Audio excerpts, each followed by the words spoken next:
Friends, ഞാൻ ഇപ്പോൾ ഉള്ളത് കടലുണ്ടിപ്പുഴയിലാണ്. നമ്മളിവിടെ ഉണക്കച്ചമ്മി എടുക്കുകയാണ്. അത് നാച്ചുറലായിട്ട് ഹൈജീനിക്കായിട്ട് റീപാക്ക് ചെയ്തിട്ട് ആളുകളിലേക്ക് എത്തിക്കുന്ന ഒരു സംരംഭമാണത്. നിങ്ങൾക്ക് ഓരോരുത്തർക്കും ഓൺലൈനായിട്ടും ഓഫ്ലൈനായിട്ടും ഇത് അവൈലബിൾ ആണ്. ഇതിൻ്റെ പ്രത്യേകത എന്താണെന്ന് വെച്ചാൽ വളരെ ഹൈജീനിക്കായിട്ടാണ് ഇതെല്ലാം പ്രോസസ്സ് ചെയ്യുന്നത്. നിങ്ങൾക്ക് വീട്ടിൽ കൊണ്ടുപോയിട്ട് പിന്നൊരു ക്ലീൻ ചെയ്യേണ്ട ഒരു ആവശ്യം ഇവിടെ വരുന്നില്ല. ഡയറക്റ്റായിട്ട് കുക്ക് ചെയ്യാൻ പറ്റും. നല്ല ടേസ്റ്റാണ്. അതാത് സീസണിലുള്ള മീനുകൾ ഇവിടെ നമ്മൾ ഉണക്കിയിട്ട് കസ്റ്റമേഴ്സിന് കൊടുക്കുന്നുണ്ട്. ഇതിൻ്റെ മറ്റൊരു പ്രത്യേകത എന്ന് വെച്ചാൽ നമ്മൾ തന്നെ എല്ലാം ചെയ്യുന്നത്. മീൻ പിടിക്കുന്നതും അത് ക്ലീൻ ചെയ്ത് കട്ട് ചെയ്ത് പ്രോസസ്സ് ചെയ്യുന്നതെല്ലാം നമ്മൾ തന്നെയാണ്. വേറൊരു ഏജൻസിൻ്റെ അടുത്ത് നിന്ന് വാങ്ങുന്നതല്ല. അതുകൊണ്ട് ഗ്യാരണ്ടി ഷുവറായിട്ട് പറയാൻ പറ്റും.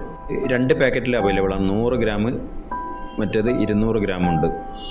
പിന്നെ കൂടുതൽ വേണമെന്നുണ്ടെങ്കിൽ അഡ്വാൻസ് ആയിട്ട് വിളിച്ച് പറയണം. ഇതിൻ്റെ മറ്റൊരു പ്രത്യേകത ഉപ്പ് കുറവാണ്. അതുകൊണ്ട് എല്ലാവർക്കും ഇത് ഈ ഒരു ടേസ്റ്റ് ഇഷ്ടമാവും.